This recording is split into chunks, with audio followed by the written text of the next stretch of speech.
Название сегодняшней проповеди – «Семья, ад или рай». Вау, вау. Да, ад или рай ты выбирай. Каждому из вас вам нужно сделать свой собственный выбор. Сегодня я хотел бы поговорить о важных принципах. 5 принципов мы озвучим сегодня.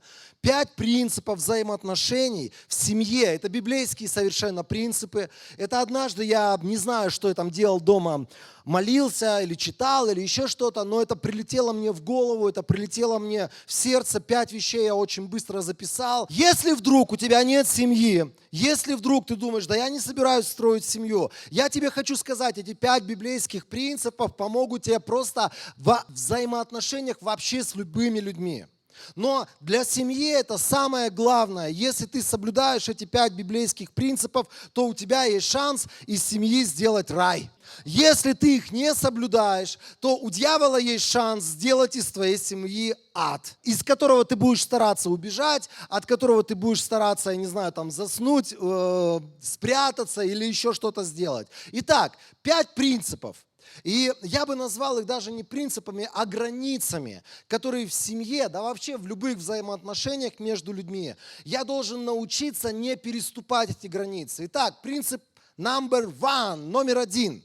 Да не заходит солнце в твоей жизни без примирения. Запиши это себе. Может быть, сегодня ты не знаешь, кто будет твоя вторая половина. Может быть, ты думаешь, это там, далеко, за облаками, за горами, это через 14 лет случится. Ты не знаешь, когда это случится. Это раз. Второе, ты не знаешь, что сегодня случится с тобой и с твоими близкими людьми, с которыми ты общаешься. Потому что часто между нами могут случаться разного рода разногласия, обиды, ссоры, недопонимания. Так вот, ты должен стать тем человеком, который настроен на созидание отношений.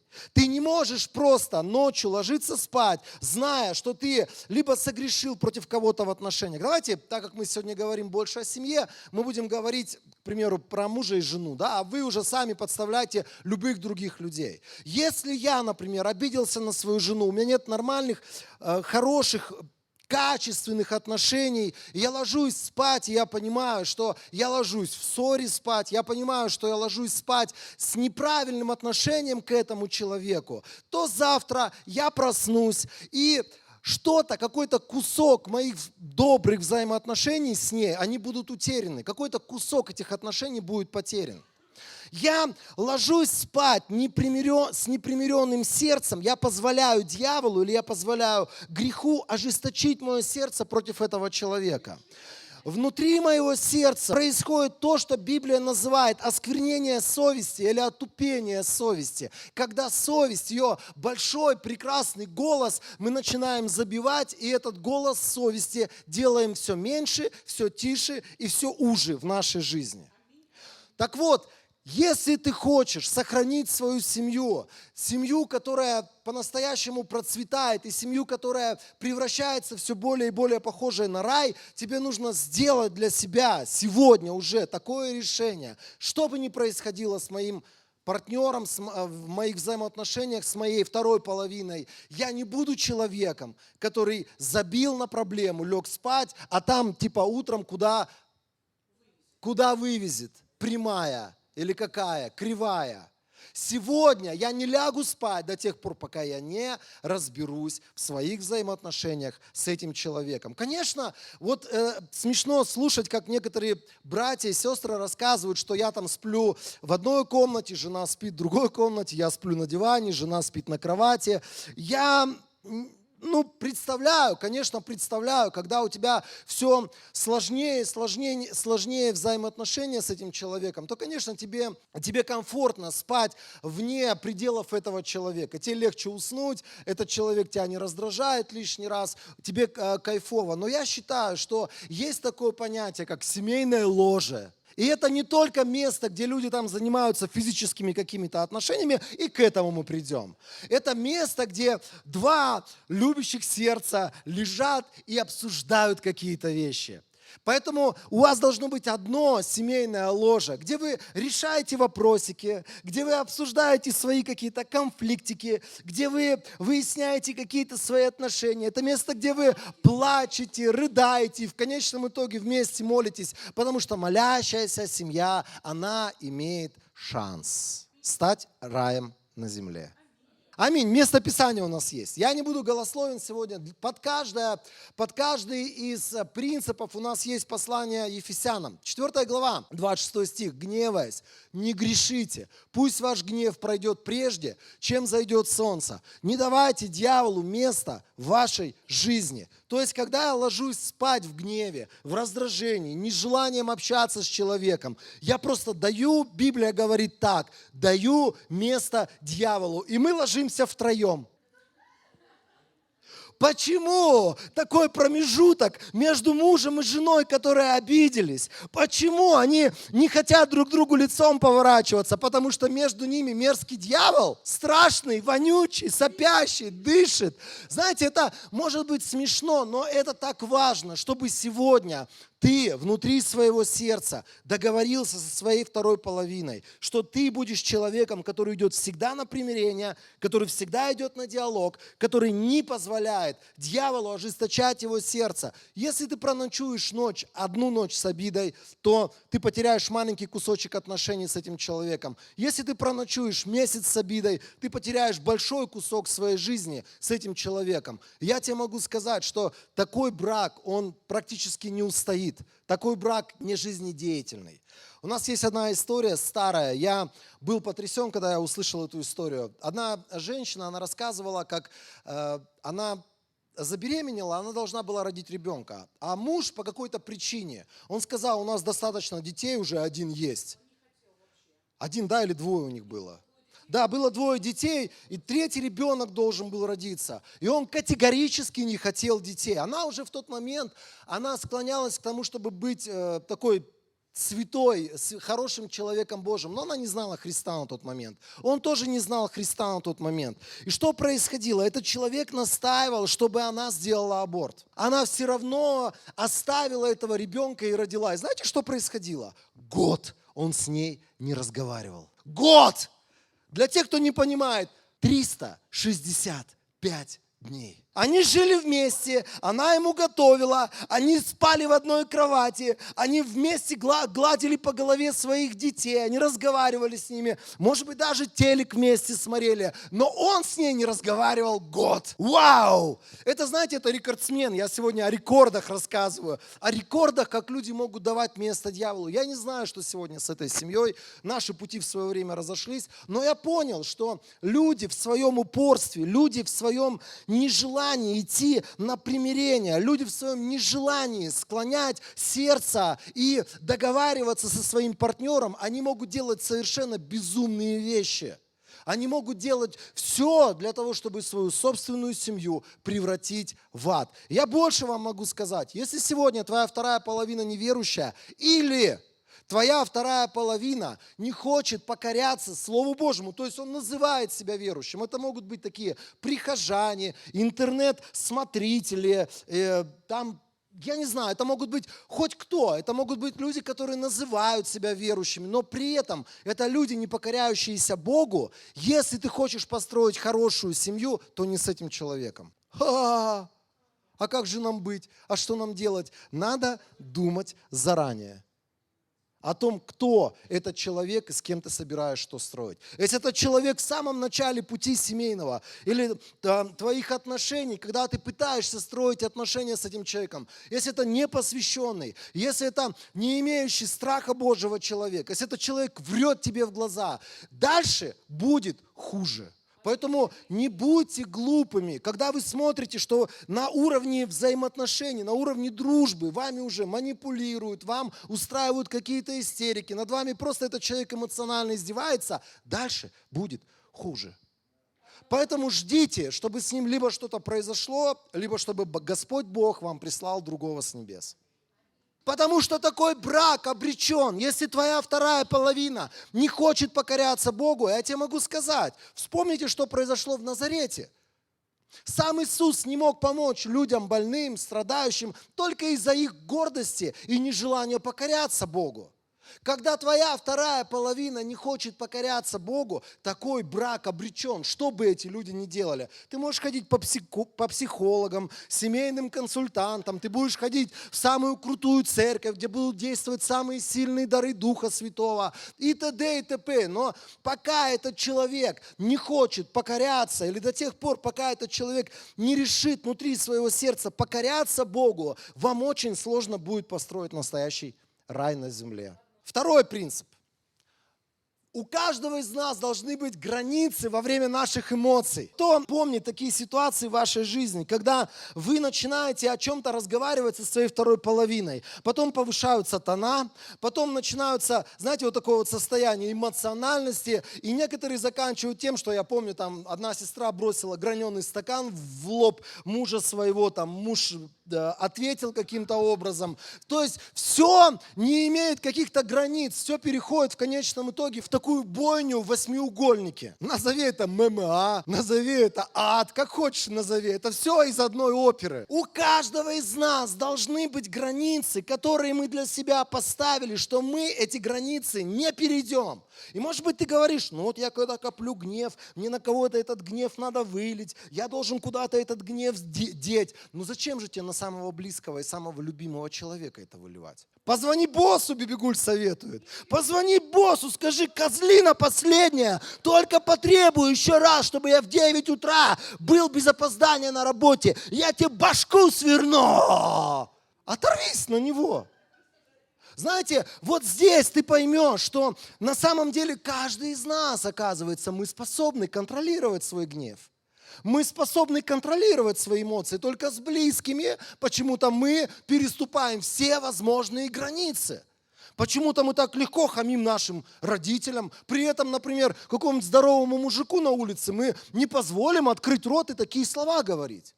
Почему-то мы так легко хамим там, нашим близким, самым близким людям и говорим им самые паршивые последние слова. Я тебе не нравлюсь, собирай манатки, пошел вон, чтобы глаза мои тебя не видели.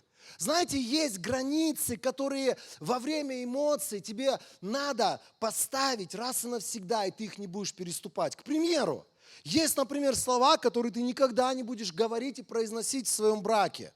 Мы когда-то однажды для себя решили, слово «развод» не будет звучать в нашей семье. Потому что если вдруг ты скажешь, ой, у нас что-то не получается, давай разведемся. Потом ты придешь в себя. Ты скажешь, ой, прости, я был дурак, говорил какую-то ерунду. Ты-то дурак, может быть, был. А духовный мир это услышал. И к тебе на твои слова пришел тот самый разрушительный дух развода, который в следующий раз будет ждать очередной трудности в твоей жизни, эмоциональную слабость. И как только опять произойдет какой-то конфликт, он придет и скажет, единственный шанс – развод. Все, что ты говоришь сегодня своими устами, ты можешь забыть, ты можешь потом за это даже прощения попросить. Но есть слова, которыми ты можешь пронзить сердце человека. И ты забыл об этом, но это осталось, знаешь, с большой занозой в сердце твоей жены. Не говори во время эмоций злых слов против своего партнера. Ты тупая скотина, я всегда знал, что у тебя мозгов нет. Знаете, мы почему-то особо извращены в своем вот этом лексиконе, когда дело касается психоза.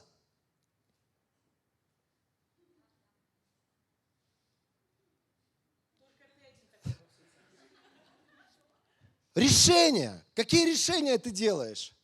Ага, я у него деньги каждый раз прошу, я там о чем-то ему сказал, а он мне деньги не дал, или он там сказал в следующий раз, или там сейчас на другой мы собираем. Все, больше никогда у него денег просить не буду.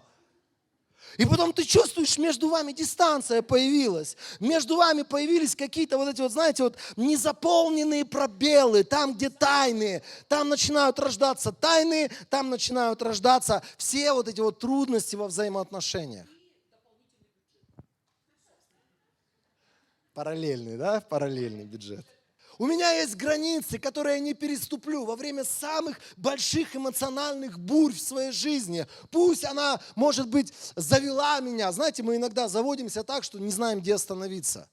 И потом люди ломают гипсокартоновые перегородки своими кулаками. Люди начинают избивать детей, которые попадаются им под руку, ломать какие-то приборы, бросать какие-то вещи друг в друга. Алина говорит, это не смешно, но это факт.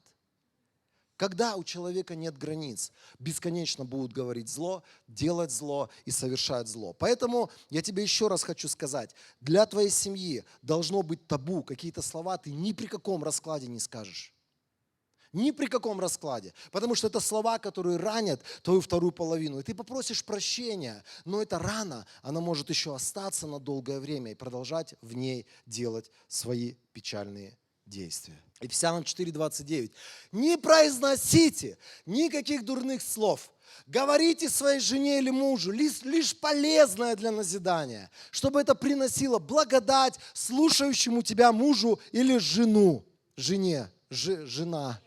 Не огорчайте Святого Духа Божьего, которым вы были запечатлены для дня искупления. Оказывается, мои слова, которые я говорю людям рядом со мной находящимся, эти слова влияют на помазание Святого Духа в моей жизни. Спасибо. Третий принцип. Нет места постоянным оправданиям и постоянным обвинениям. Знаете, вот есть такое понятие «токсичный человек». Токсичный человек – это человек, у которого всегда кто-то в чем-то виноват.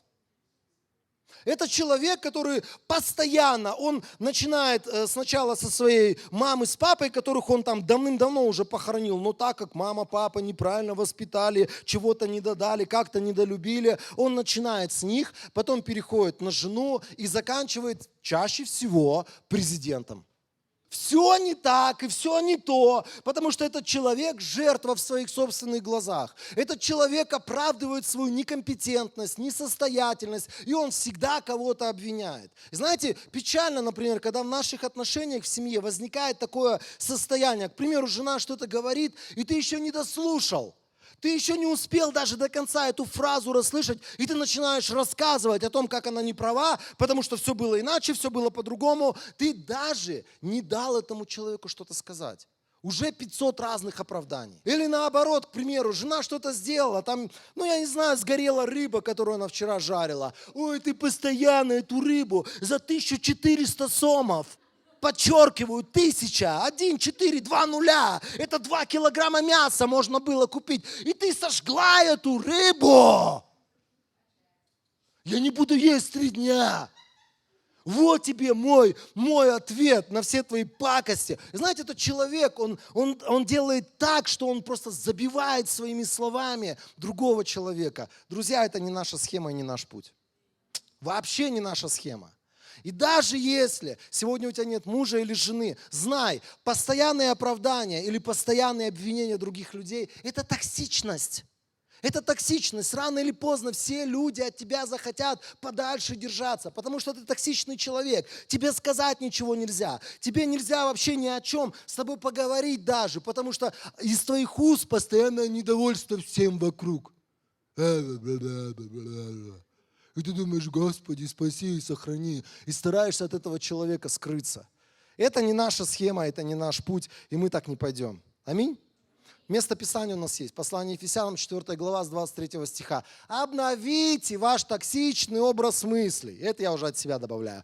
Оденьтесь в новую природу, созданную по образу Бога. В истинную праведность, в святость. Пусть каждый из вас оставит ложь и говорит своим ближним правду, потому что все мы члены одного тела. Так вот, любое оправдание и любое обвинение другого человека – это всегда ложь, чаще всего. Это всегда способ каким-то образом сманипулировать обстановкой и переложить с себя ответственность на каких-то других людей. Это всегда за этим стоит ложь. Поэтому если что-то пошло в твоей жизни не так, никто не виноват. Даже не жена, даже не муж. А это проблемы, которые тебе вместе с Богом надо решать. Это так важно внутри своего сердца сохранить это отношение, когда ты строишь брак с кем-то, когда ты строишь отношения с какими-то людьми, не делай его крайним в том, что у вас не получается. Скажи, Бог, что-то пошло не так. Я беру ответственность, что мне делать. И это вообще мужская молитва. Муж должен занять такую позицию. Когда что-то пошло не так, у жены проблема, она плачет постоянно, когда тебя видит.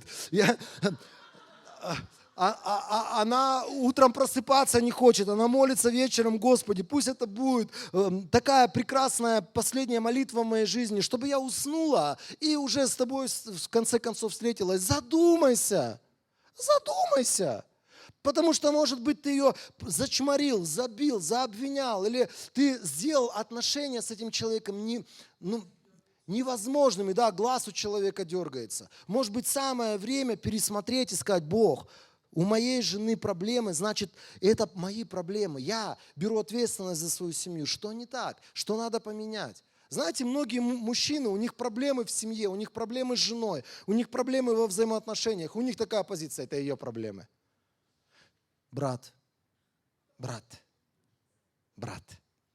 самое страшное откровение, которое ты можешь получить сегодня из этой проповеди: если у твоей жены проблема, это проблема в тебе. Если у твоей жены проблема, не хочет ходить в церковь, не хочет с тобой молиться, и т.д. и т.п., это проблемы, которые внутри тебя.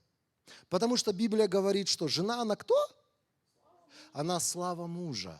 Это можно всегда сравнить луну и солнце. Если солнце светит, если солнце сияет, то луна что будет делать? Она будет это сияние славы отображать.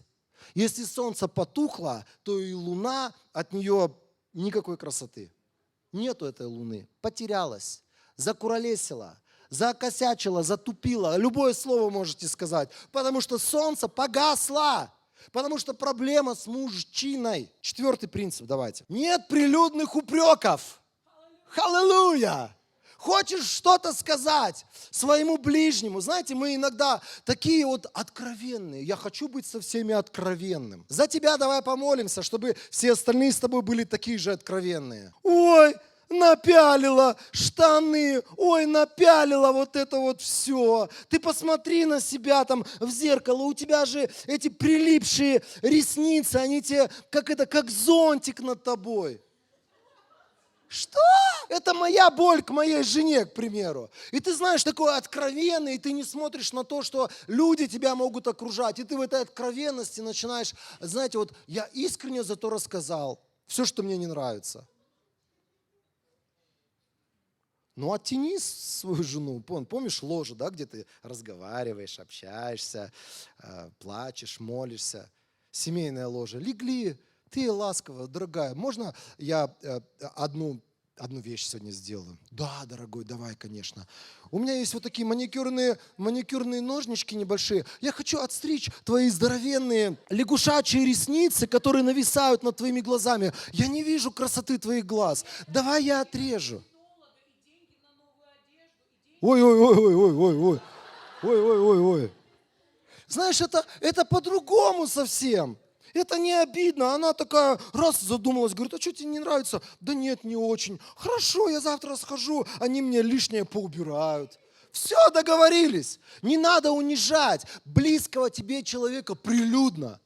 Ой, что ты как чмо выглядишь постоянно. И 12 человек, знаете, они до этого чмо не видели никогда. Они хотят посмотреть, где же это чмо. Твоя жена это, твой близкий человек. Это твоя часть, твоя половина. Это в конце концов твоя луна. Если она чмо, аналогия какая должна быть? Вот такое чмо. Как один мужик говорит: у меня жена такая коза. И другие такие на него: серьезно? И у всех, Библию-то все читают, сразу аналогия. Ну да, как солнце посветило, так луна и отразила. Как козел блеял, так коза и подблеяла. Ты смотришь, думаешь: зачем? Зачем? Иногда дети точно такие же. Знаете, там мама, папа что-то говорит, и у тебя такой, знаешь, откровенный бунт. И перед всеми: родителям хамят прилюдно. И иногда сидишь в каком-нибудь месте, где там семья отношения выясняет, прям за ремень тянется рука, думаешь: сейчас как дал бы, блин. Не имею права, чужой ребенок. Поэтому домой придешь, своему сыну скажи: попробуй только. Вот только попробуй. Сейчас вот специально соберется вся толпа. Вот только попробуй мне. Я шучу. Запугивать будем. Не надо никого запугивать. Итак, место Писания. Ефесянам 4:31. «Избавьтесь от всякой горечи в душе». О, это и есть горечь в нашем сердце, когда мы прилюдно упрекаем кого-то. Гнева, ярости, крика, злословия, всякого рода злобы. Будьте добры друг к другу. Проявляйте сострадание. Прощайте друг друга, как и Бог во Христе простил вас. Дорогая, я тебя прощаю. Я так люблю тебя, я так милосерден к тебе. Вот слова, которые мы можем говорить друг другу. Скажи там, я так добр к тебе, давай я тебе что-нибудь сделаю доброе. Можете шнурочки завязать? Да что ты, подожди, да хватит, хватит, хватит. У него свое видение доброты почему-то. На что вы аминь говорите? Это сговор. Это сговор. Здесь просто говорит апостол Павел в послании Ефесянам: будьте добры друг к другу, проявляйте сострадание, прощайте друг друга, как и Бог во Христе простил вас. Скажи, у меня некоторые есть затруднения в общении с тобой, но мы это выясним на ложе там, когда мы вместе останемся. А сейчас я буду добр к тебе. А сейчас я буду к тебе проявлять милосердие, сострадание, я буду прощать тебя, и я буду любить тебя. Знаете, друзья, это так важно, чтобы человек, мы все что-то делаем не так, мы все что-то делаем, может быть, неправильно, но когда нас прилюдно пытаются пороть, у нас же всегда включается защитная реакция. Либо мы говорим, да я с тобой ничего общего иметь не хочу. Либо мы начинаем в противовес этому человеку заедать его. Иногда смотришь, как близкие люди прилюдно заедаются. Один сказал слово, другая там два слова, потом все это как один большой снежный ком. Пусть у вас будет мудрость остановиться вовремя. Нет постоянно правого или виновного.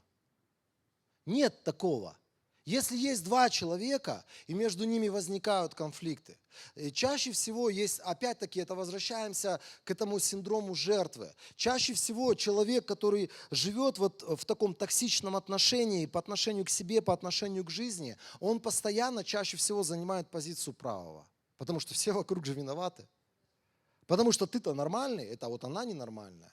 И чаще всего, когда приходит время покаяться, попросить друг у друга прощения, первые мысли, которые возникают у правого в голове: что это я буду перед ней каяться? Я вообще нормальный, у меня вообще все по красоте, у меня вообще все нормально, я в мире Божьем двигаюсь. Это у нее проблемы. Я вспоминаю одну историю, на которую я учился больше не делать глупости. Это были мои глупости. Мы иногда учимся на своих глупостях, друзья, это правда. И вот одна из таких вещей, я помню, я обидел каким-то образом свою жену, а потом, чтобы показать, что не во мне проблема, проблема в ней. Она там ушла в одну комнату, я ушел в другую комнату, она там что-то плакала, что-то с Богом разговаривала, видимо, по поводу меня, чтобы Бог что-то со мной сделал. А я ходил там и пел: «Аллилуйя, Иисус живой». Знаете, я всем своим видом показывал, что она виновата, а я-то прав. Она же начинает у нас все конфликты, а я-то красавчик, я в мире двигаюсь. Когда ты постоянно прав, чаще всего это может быть самоправедность.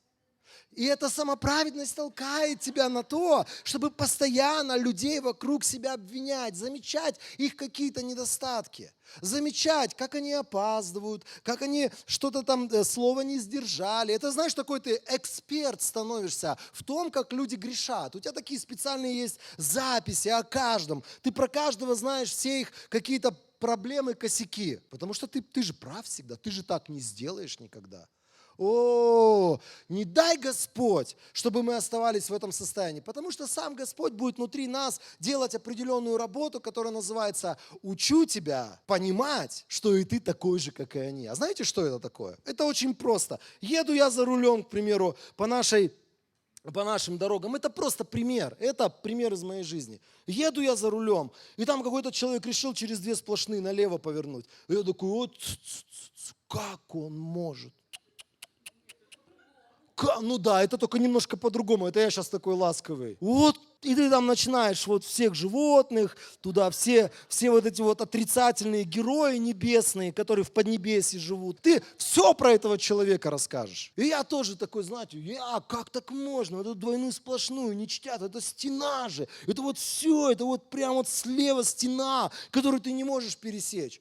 И тут я мусор должен был вывести. А у нас мусорка, выезжаешь так, и надо развернуться через две сплошные, чтобы к мусорке подъехать. Я такой, что, я же у себя на районе, я дома, я тут местный вообще, я по-быстрому. И я пересекаю эти две сплошные, встаю, как ни в чем не бывало, около этой мусорки, и тут же И я думаю, Бог, я все понял. Я сразу вспомнил, как я хаял других, как я осуждал других. Друзья, знаешь, может быть, ты завтра опоздаешь, и тебе скажут, чувак, ты что опаздываешь? Первое, что оправдаться, первое, что сказать, да я первый раз в жизни опоздал. Вспомни, как ты легко осуждал людей, которые вчера опаздывали. Как ты над ними надсмехался и говорил, как так можно?